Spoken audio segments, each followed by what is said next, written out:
While the 2020 race kicks into gear, Democratic politics in Massachusetts was given a jolt when Congressman Joseph Kennedy III recently announced he was running for the Senate, going up against sitting Senator Edward Markey.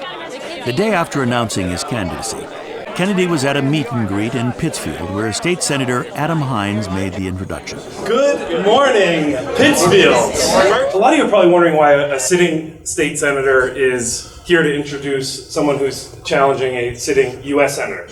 And I have to say, it's not a decision that I took lightly, and it's probably one that reflects the moment that we're in our political history. There's a dynamic that I haven't heard yet in the coverage of the announcement made yesterday. Part of it is, you see a lot of the party insiders with the incumbent. There's a lot of younger senators right now in Massachusetts, state senators, who are going with Joe. A week earlier, Markey made a strong showing at the state Democratic Convention, where he was endorsed by presidential candidate and fellow Senator Elizabeth Warren. Hello, Massachusetts Democrats! I am also excited to be joined here today by my friend and fellow warrior in the United States Senate, a champion for women, a champion for seniors, a champion for working families, and a great partner, Ed Markey.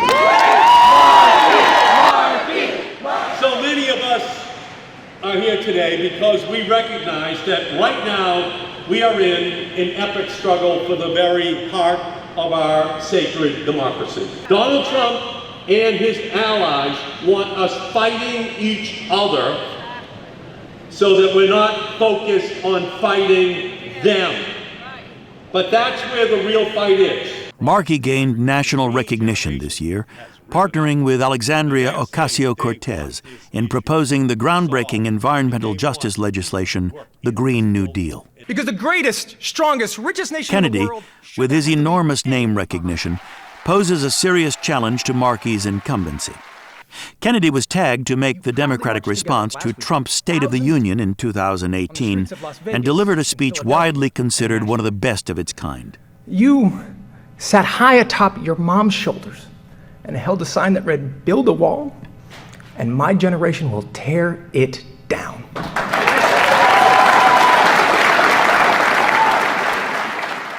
Good morning. Good morning. I am thrilled to be here with you. Day 2 of a campaign, bright and early. And so yes, you gotta fight back against Donald Trump. But if you don't fight back against the system that allowed him to win 63 million votes, folks, we're missing the entire battle. If we are gonna run an open and inclusive campaign that believes that every person counts and that there is a contribution that we all can make, I need you in. Because this is not an easy task. But I'm excited for it, and I hope you are too. It was a big choice, right, to be supporting a challenger to the U.S. Senate.